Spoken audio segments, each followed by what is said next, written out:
He does it all. Covers college basketball, college football, and the Olympics. Pat Forde, Sports Illustrated senior writer. Have you been to Texas Tech? Like, this rim is bothering me. I turned off the game last night because of the sound here, Pat. I'm such a loser. It is the one power conference school I haven't been to. Okay. For some reason, I just can't make myself rush to Lubbock. Okay. But so I can't tell you whether the rim sounds that bad in person as it does on TV. Is there an arena where it's noticeable to you? With like the rim sound, like the clank, right? It just sounds different. And March Madness brings this out too, where you'll just hear that clank, and it drove me crazy last night. Yeah, well, and a lot of times too, in March Madness, like they're bringing out new rims sometimes because you know that you're playing in a different arena. Maybe they're using the NBA rims, but maybe they're bringing in new ones. So you get all kinds of a variety, I guess, of rim tones, if you will. You were in Italy, in Milan, for 3 weeks. So 10 years from now, the obvious is going to be the men's hockey team that we'll remember, correct? Yeah, okay, without question. What would be the second topic that we'll remember from these Olympics? The women's team and the women's game, I think hockey. That was phenomenal. I covered both of those. And the intensity of that game was no less than the men's. I mean, I think like the Canadian fans especially are more bought in on the men's team, but they still support women's hockey. And hockey is their birthright sport. And they don't see themselves losing and having it be justifiable in any way, shape, or form. It's like if the U.S. doesn't win gold in basketball, right? There's no excuses, no justifiable excuses. So the investment is immense there. And the U.S. in the women's side was so dominant and blew out the Canadians, and you think that's going to be a walkover, and it ended up being this unbelievable dogfight that really mirrored the men's. It was 1-1 in OT, going into overtime, took a spectacular goal to win. So I think that one really stood out to me as well. The skiing, the alpine skiing, Schifrin, and then the horrible, horrible injury to Lindsey Vonn as well. We made a movie out of the Miracle on Ice. This hockey team, it played out like it was a movie in real life that's happening here. I could see Timothy Chalamet playing Jack Hughes with his teeth cracked at the end of it. Johnny Hockey, they bring out Goudreau's jersey. They bring out his kids on the ice. Us against Canada. I don't know. It just felt theatrical more than, I thought it was going to. 100% cinematic. That's for sure. Yeah. I mean, it was incredible. Not just, the storylines, but then the way the game played out. And then, yes, the aftermath, the elements, first of all, yes, of the guy that scores the winning goal getting his face busted open a few minutes earlier.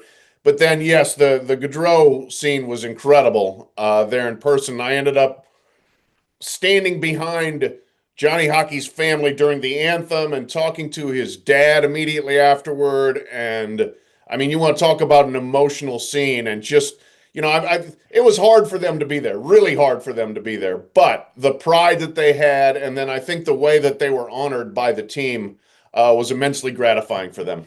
How surprising was it to actually see them there?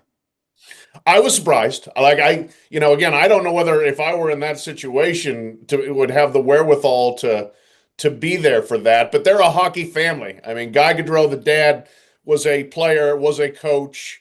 Hockey is in their blood, and so they were certainly going to be watching the games anyway. And I think, the pull or the investment, the invitation that was offered for them to be part of it, and in such a meaningful way, I think really sold them on. Let's go ahead and do it, and then to have it turn out that way. For Americans to be pretty badly outplayed for a lot of that game and still find a way to win and then to honor him. You're right. That is theatrical. Pat Forde, Sports Illustrated senior writer, and his podcast, Others Receiving Votes. I was curious about some of the talent at the Combine. You cover college football, and best player you saw this year at any position was who? Maybe Jeremiah Love in terms of I think translation to NFL, I look at him and I think that I'd be really shocked if he missed. I think Fernando Mendoza's awesome. I voted for him to win the Heisman. He's probably going to be the first pick, but quarterback going into the Raiders in that situation, best of luck to you. Ruben Bain from Miami is another guy who I think is close to can't miss. Just incredible motor, violence, instinct, everything, and at a position where there's always a premium on talent for rushing the passer. Ty Simpson, I got to see him a couple of times, like a full game, and I was impressed with him. But then at the end of the year, he fell off. The team fell off. He got hurt, but it still feels like, supply and demand. There's one, it feels like surefire quarterback, and then there's a couple that I don't know. Yeah. And that brings me to somebody is going to jump in the first round probably and draft him, and in any other draft, he's probably not a first round pick. Right. There's a very low supply of good quarterbacks this year, and so he becomes more valuable. And I agree. Look, there are times I thought he played exceptionally well. He would have great games or he would have great stretches of games. But then by the end of the season, he was not very effective. It looked like he had lost a lot of his confidence. Against Indiana, he looked completely perplexed, confused, overwhelmed. And then he ended up getting hurt. Quarterback, to me, it's such a learning position. The very few guys just come in and are ready to go right away. And so I think you look at Ty Simpson and think, yeah, he can get there. But are you going to thrust him into a bad position early and risk, fracturing his confidence even further than it seemed like it happened at Alabama? I don't know. That's one of those things. That's why they pay GMs to kind of do that calculus of how soon do we need somebody who's probably not ready. I don't know if it's an aberration. I don't know if it's just a stretch here, but it suddenly feels like college football runs through the Big Ten and not the SEC. If you're the SEC, you don't have tech money. Some have oil money, but how do you counter the Big Ten moving forward? It's a great question because there has been an undeniable shift, right? They've won three straight national championships with three different teams, the kind of thing the SEC used to do. The SEC hasn't had a team in the championship game the last 3 years. And yes, the pockets tend to be deeper with alumni bases at those huge, relatively academically prestigious Midwestern universities, Eastern, some to the West too. They're all over the place now with the Big Ten. I think what you have to do is get back to proof of concept and say, we will pay you enough so that you're getting a good college living, but we're going to get you to the NFL where you're going to make a great college living. You've got to be able to show we're going to put guys in the first round and we're going to get you those contracts and you're going to be rich regardless. You're going to be kind of rich in college and then you're going to be filthy rich afterwards because you played at Georgia or you played at Alabama or you played at Texas. But is it as simple as some have suggested that, hey, you paid players, now everybody gets paid, therefore you don't have that advantage? No. That, the oversimplifications of all these things are kind of humorous, I mean, there has been a shift, but that doesn't mean nobody else was cheating. I'm relatively aware of what was going on at various different schools, NCAA investigations, what the parking lots looked like at a lot of those football powers that weren't in the SEC.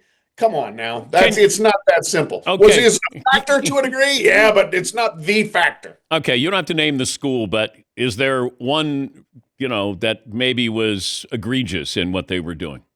You got a story? Well, I mean, I think there were plenty of them in the state of Texas, none of which used to be in the SEC until recently.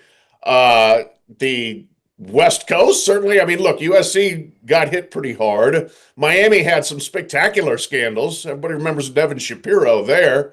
Clemson had some stuff going on back in the day. So, it's happened. It's been around at various places. So I'm not here to say that everybody else was clutching their pearls pristinely while the SEC was wheeling and dealing. Okay, but should USC have been punished as harshly as they were for the Reggie Bush situation? In retrospect, no.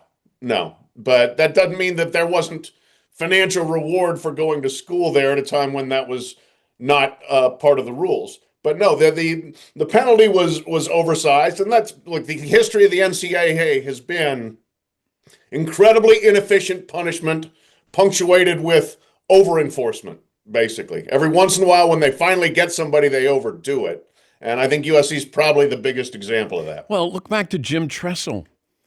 Yeah. That was over tattoos and players, trading in their equipment to get, jerseys. Like, sure, cost him his job. Tressel lied about it, and that's what Yes. brought the hammer down. The lie always gets you. Yeah. The economics of it are pretty laughable by what we're looking at today. The number one storyline in college basketball is what? To me, it is this unbelievable freshman class and whether or not they can get over against some of the more experienced teams in front of them. Like Michigan and Arizona's got a really good freshman co-peat, but Michigan has got this kind of juggernaut team that's not relying on the young guys, but then Duke's got Boozer and so many different teams have great freshman players. Kansas has Peterson. There's like 8 really good freshmen. Can they take a team to a national championship in March? In April. I think Florida, look out for them. They're coming together at the right time, and that is not a freshman-dependent team either. So can the veteran teams beat the freshman-led star teams? The Darren Peterson situation, what do you make of this? That he might be the best player in college basketball, but I would not be drafting him until I got further explanation into, do you really love basketball? Yeah, that would be my point exactly. If I'm an NBA GM, like there are going to be 10 good freshmen coming out. And do you want one who's going to be like, I'm not playing today, or tomorrow, check back on Thursday, we'll see. I'm going to take myself out of games. That you're going to make a massive investment in somebody who hasn't proved what you said. How much does he like basketball? How much does he want to play? How much does he want to compete? When he's out there, he's really good. But I'd be looking at these other guys and saying, yeah, they're playing 40 minutes and they're playing every game, and I kind of like that more. When does tournament expansion start? They're still pushing for it for 2027. I would expect it to probably happen then, and they'll go to 76, and it'll be terrible.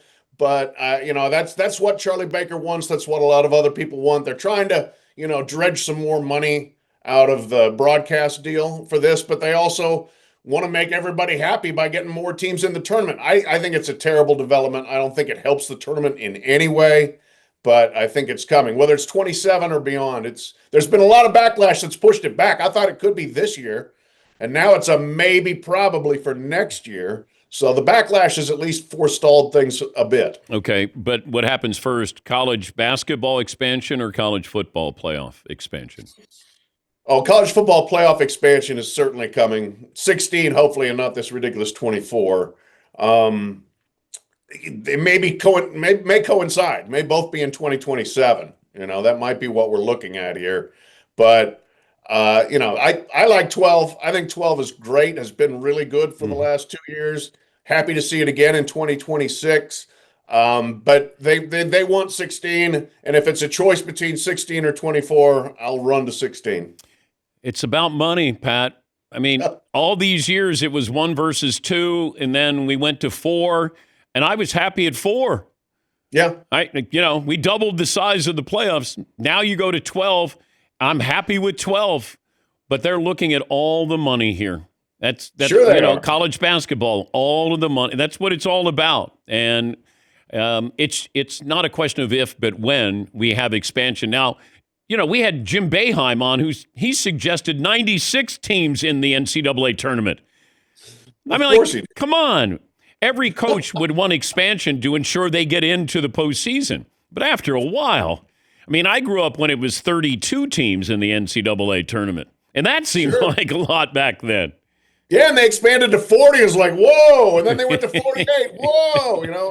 I thought 64 was the absolute sweet spot. Fantastic. They went there in 1985. The seeding 1 through 16, everybody played the same number of games. It was perfect. Then they started junking it up more, and they're going to continue to junk it up more. Never listen to the coaches. Don't look. Jim Boeheim's a great coach. It doesn't mean he knows what's good for college basketball. He knows what's good for coaches. They all only think of themselves. They love never think of anything outside of this is my worldview right here. These binoculars, these blinders. I love it. You're fired up already, ready to go. I love it. Let's go. Bring on March. Thank you, Pat. Good to talk to you. All right, you too, Dan. Pat Forde, Sports Illustrated senior writer, back from the Olympics, covers college football, college basketball, and his podcast called Others Receiving Votes. We'll take a break. Your phone calls coming up next.